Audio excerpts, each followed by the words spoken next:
Hello everyone, today I'm going to show you how to delete Instagram account in Safari.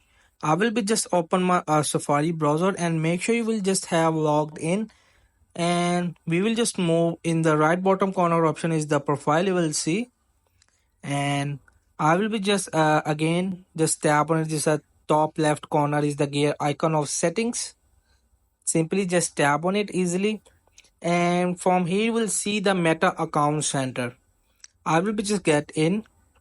After you will just get in, you will be just find the personal details. So we will just get in, which is the second option, and here is the account ownership and control. So manage your data, modify your legacy, contact, deactivate or delete your account and profiles.